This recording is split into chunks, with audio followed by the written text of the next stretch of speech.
नमस्कार, मैं डॉक्टर आशीष कुमार श्रृंगी, चित्रकला विभाग, राजकीय महाविद्यालय बूंदी।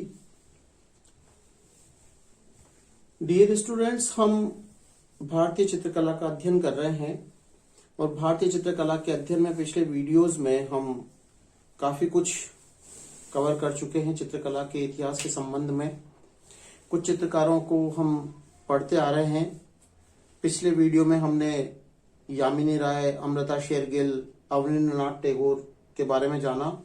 आज हम बात करेंगे अवनींद्रनाथ टैगोर की। अवनींद्रनाथ टैगोर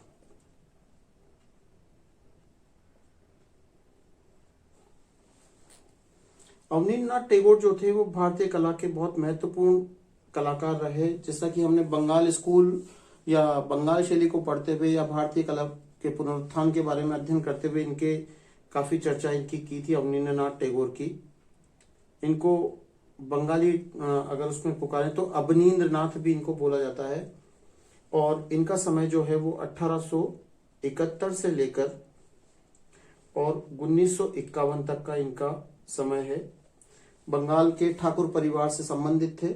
बहुत फेमस, आप लोग परिचित होंगे इनके ठाकुर परिवार से कि उसमें गगनेंद्रनाथ, अवनींद्रनाथ, गुणेंद्रनाथ और रविंद्रनाथ टैगोर जो नोबेल प्राइज विजेता हैं वो इनके चाचा थे। तो इस तरह से काफी इनके परिवार में बड़ी हस्तियां रही हैं। अवनींद्रनाथ टैगोर का जो मुख्य योगदान है वो भारतीय कला के पुनरुत्थान में इनका बहुत बड़ा योगदान है। अवनींद्रनाथ की बात करें तो वो एक ऐसा दौर था जब भारतीय कला का पतन हो रहा था और पाश्चात्य कला यानी यूरोपीय कला का बड़ा बोलबाला था। ऐसे समय पर इनका पदार्पण बहुत महत्वपूर्ण भारतीय कला में है। इन्होंने अपनी जो प्रारंभिक शिक्षा है वो यूरोपियन पद्धति से ली। प्रारंभिक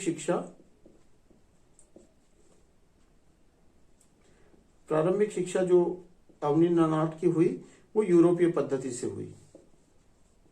यूरोपीय पद्धति से इन्होंने शिक्षा ग्रहण की। इनके शिक्षक जो थे वो बहुत फेमस इटालियन कलाकार थे, गिल हार्डी नाम के इनके इटालियन कलाकार जो थे वो इनके शिक्षक थे।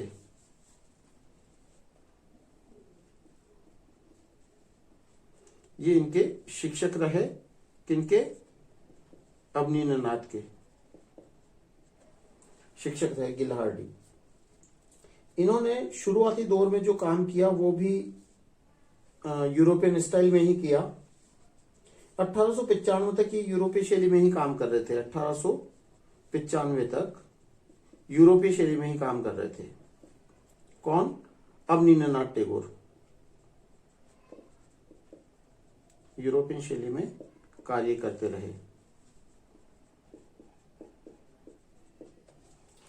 1895 में ये काम करते रहे और धीरे धीरे जो ये थे 1895 से लेकर और 1900 के बीच का जो समय था, 1895 से लेकर 1900 के बीच का जो समय था, उस दौरान इनके ऊपर भारतीय लघु चित्रण शैली का प्रभाव देखा जाता है।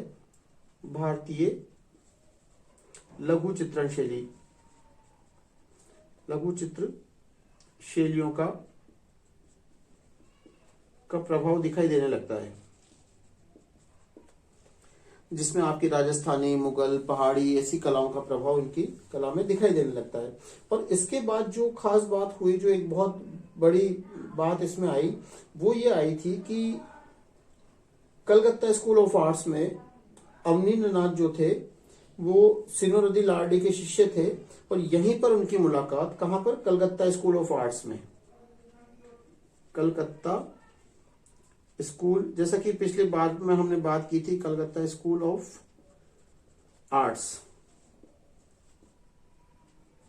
हमने बात की थी कि यहां पर यूरोपियन पद्धति के शिक्षा पद्धति देने के लिए कुछ आर्ट कॉलेजेस की स्थापना की गई थी। उसमें कलकत्ता स्कूल ऑफ आर्ट्स बड़ा फेमस नाम था। यहां पर उनकी मुलाकात हुई ईबी हेवल से। ईबी हेवल ये बेसिकली यूरोपियन विद्वान थे, लेकिन ये भारतीय कला का इन्होंने बहुत गहन अध्ययन किया था। और इनकी प्रेरणा से अवनींद्रनाथ जो थे, अवनींद्रनाथ भारतीय कला की ओर उन्मुख हुए। किसकी ओर उन्मुख हुए? भारतीय कला की, भारतीय कला आदर्शों की ओर उन्मुख हुए, उन्मुख हुए। अवनींद्रनाथ टैगोर किसके द्वारा प्रेरणा पाकर? ईबी हेवल की प्रेरणा से, ईबी हेवल की प्रेरणा से भारतीय कला आदर्शों की ओर उन्मुख हुए, जो इनका परिचय हुआ था कलकत्ता स्कूल ऑफ आर्ट्स में ईबी हेवल से। और इन्होंने इसके बाद से भारतीय शैलियों और भारतीय जो शैलियां थी पुरानी, भारतीय शैलियों और यहाँ का जो चित्र थे, भारतीय शैलियों के चित्रों का अध्ययन भी किया और उनके मर्म को भी जाना, उसकी भावनाओं को समझा। तो ये बड़ी खास बात थी इनके। जैसे आपके अजंता, अजंता राजस्थानी, ये वो भारतीय चित्रशैलियां थी। पहाड़ी, मुगल, इन चित्रशैलियों का अध्ययन करके भारतीय कला के अध्ययन में ये रुचि लेने लगे और भारतीय कला के महत्व को समझने लगे। ये इस वक्त खास बात थी। और इस समय जो इनके चित्र बनाए वो भारतीय विषयों से संबंधित ही चित्र थे, जिसमें बहुत फेमस जो इनके चित्र हैं वो है बुद्ध का जन्म, बुद्ध का जन्म। और एक और फेमस पेंटिंग है इनकी, बुद्ध और सुजाता, बुद्ध और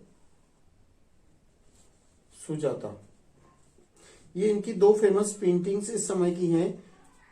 इन्होंने बेसिकली जो भारतीय पौराणिक आख्यान थे या जो भारतीय संस्कृति थी उनको अपने चित्रों का मुख्य विषय बनाया। और इसके अलावा रामायण, महाभारत से संबंधित या यहाँ की नायक नायिकाओं का भी इन्होंने चित्रण किया, जो प्राचीन परंपरा भारतीय कला की रही थी। ये दो बहुत फेमस पेंटिंग्स हैं अवनींद्रनाथ की। 1901 से 2 के बीच में, किसके बीच में? 1901 से और 2 के बीच में ये जापान के जो कलाकार थे, बहुत फेमस कलाकार थे, योकोहामा ताइकान, योकोहामा ताइकान।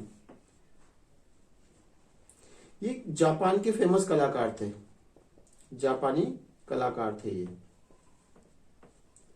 योकोहामा। इनके संपर्क में आए और इनके संपर्क में आने से इन्होंने उनसे वॉश पद्धति, जिसका जिक्र हमने बंगाल स्कूल में भी किया था, वॉश पद्धति, ये जापानी चित्रण की एक पद्धति थी वाटर कलर की, वॉश पद्धति। इस वॉश पद्धति का अध्ययन इनसे किया, यानी इनसे ये सीखी इन्होंने वॉश पद्धति का।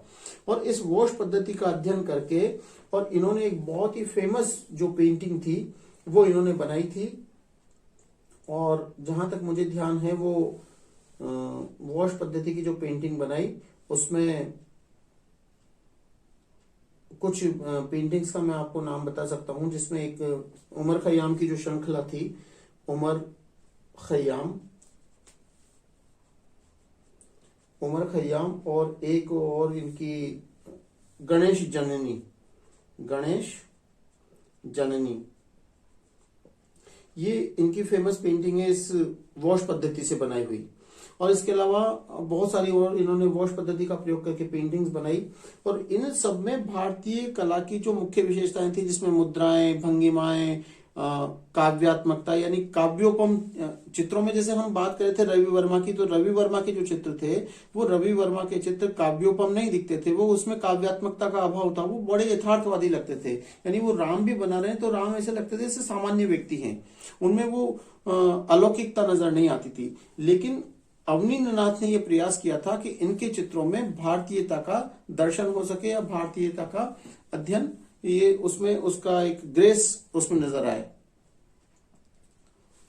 तो इस तरह से इन्होंने उसकी कोशिश की। तो ये बात हम कर चुके हैं। अब आगे इनके चित्रों के बारे में देखते हैं कि ये तो इन्होंने जो अध्ययन था शुरू में वो इटालियन चित्रकार गिलहार्डी के उसमें किया, और 1895 तक ये यूरोपियन शैली में काम करते रहे। भारतीय लघु चित्र शैलियों का प्रभाव भी इन पर पड़ा। फिर आई ये बहुत बड़ी जो बात थी इनके कैरियर में, वो थी कलकत्ता स्कूल ऑफ आर्ट्स में ईबी हेवल से इनका परिचय होना। और ईबी हेवल की प्रेरणा से भारतीय कला आदर्शों की ओर ये उन्मुख हुए और भारतीय शैलियों का अध्ययन किया, जिसमें अजंता, राजस्थानी, पहाड़ी और मुगल थी। और फिर ये इन्होंने श्रृंखलाएं बनाई और वॉश पद्धति का 1901 से 1902 के बीच में इन्होंने सीखी। अब आगे इनकी बात करते हैं। अवनींद्रनाथ जो थे वो भारतीय कला के पुनरुत्थान के प्रमुख कलाकार के रूप में जाने जाते हैं। ये बात हम पहले भी कर चुके हैं बंगाल स्कूल को पढ़ते हुए भी। अब और क्या खास बातें थी ये हम इनकी देखते हैं। अब वॉश पद्धति इन्होंने सीख लिया। फिर इन्होंने जो एक बहुत इंपॉर्टेंट काम किया था वो था कि एक बंगाल का जो विभाजन हुआ था, आपको ध्यान है कि बांग्लादेश बन गया था, बंगाल विभाजन हुआ था। तो ऐसे टाइम पर इन्होंने उस बंगाल के जो विभाजन के जो विरुद्ध आंदोलन था उससे प्रेरित होकर इन्होंने एक बहुत फेमस चित्र बनाया था, जो इनका बहुत फेमस पेंटिंग है, जो शायद आप लोग जानते होंगे, भारत माता। भारत माता ये बहुत ही फेमस इनकी पेंटिंग है। ये कई बार इसको कॉम्पिटिशन्स में भी पूछा जाता है कि किसकी पेंटिंग है। सबसे पहले भारत का जो एक नारी के रूप में अंकन था वो भारत माता के रूप में इन्होंने ही चित्रित किया था। किसने? अवनींद्रनाथ टैगोर ने भारत को माता के रूप में दिखाया था। तो भारत माता की जो इनकी फेमस पेंटिंग है वो मैं कोशिश करूंगा कि वीडियो के लास्ट में आप लोगों को डाल सकूं, दिखा सकूं। इसके अलावा शाहजहां के अंतिम दिन इनकी फेमस पेंटिंग है, शाहजहां के अंतिम दिन। शाहजहां के अंतिम दिन ये भी इनकी बहुत फेमस पेंटिंग है।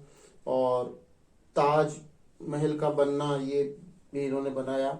इनके चित्रों में जो खास बात थी वो ये थी कि ये पारंपरिक विशुद्ध रंगों को महत्ता दी इन्होंने। पारंपरिक जो रंगांकन था, पारंपरिक विशुद्ध रंगों को महत्ता दी। लेकिन क्या हुआ था कि जैसा कि हम देख रहे हैं कि इन्होंने वॉश पद्धति सीखी थी। ये बात तो इनकी खास थी, लेकिन वॉश पद्धति के कारण, जो जापानी वॉश पद्धति थी, उस वॉश पद्धति के कारण इनकी जो चित्र थे, वॉश पद्धति के कारण इनके चित्रों में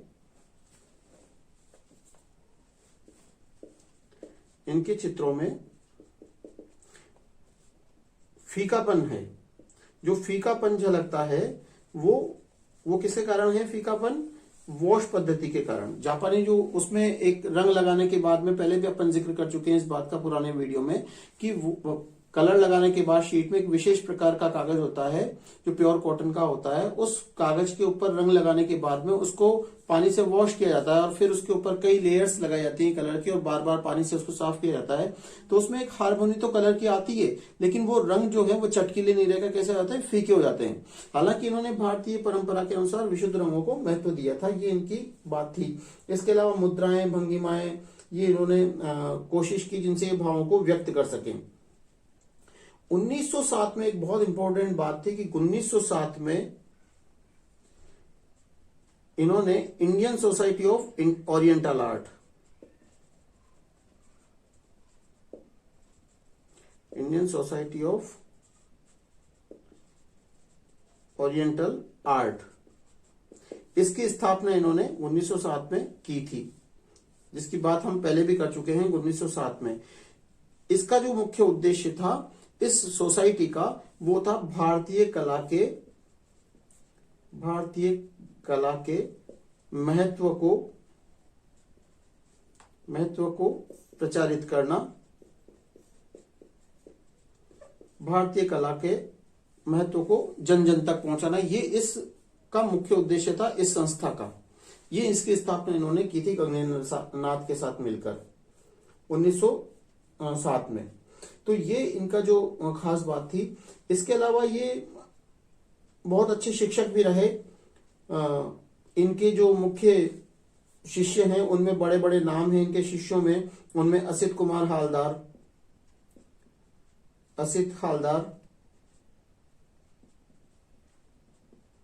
और आपके देवी प्रसाद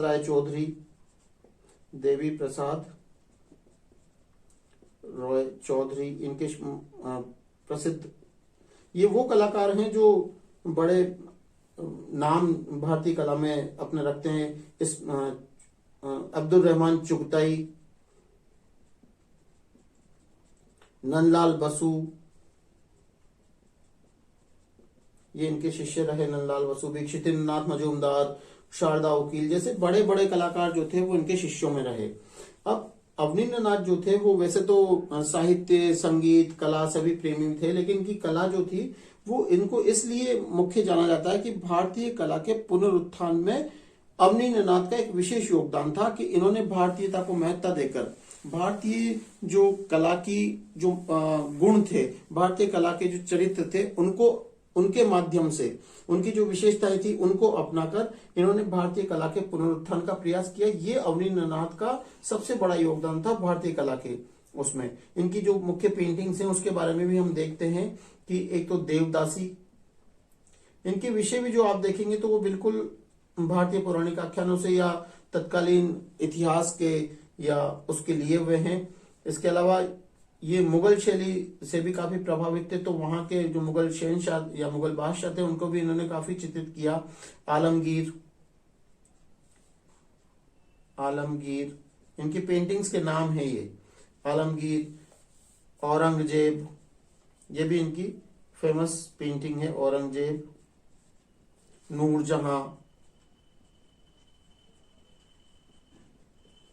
और आपका कृष्ण के से संबंधित इन्होंने काफी चित्र बनाए। कृष्ण लीला की, कृष्ण संबंधी चित्र भी इन्होंने बनाए काफी, कृष्ण संबंधी चित्र बनाए। इसके अलावा एक जो इनके जो चाचा थे रविंद्रनाथ टैगोर, उनके लिए महाप्रयाण का जो चित्रण कर रहे थे ये, उसको चित्रण करने के साथ साथ ही अपनी तुलिका को मतलब अपने चित्रण कार्य को लगभग इन्होंने छोड़ दिया था, वृद्ध हो चले थे उस समय पर। और यही इनकी कुछ खास बातें थी। इसके अलावा इन्होंने एक बहुत इनके एक और जो योगदान है वो है शिक्षक होने के साथ साथ ये एक लेखक भी बहुत अच्छे थे। इन्होंने भारतीय शिल्पेर षडांग, भारतीय शिल्पेर षडांग, ये वैसे तो बेसिकली बांग्ला में इन्होंने लिखी है।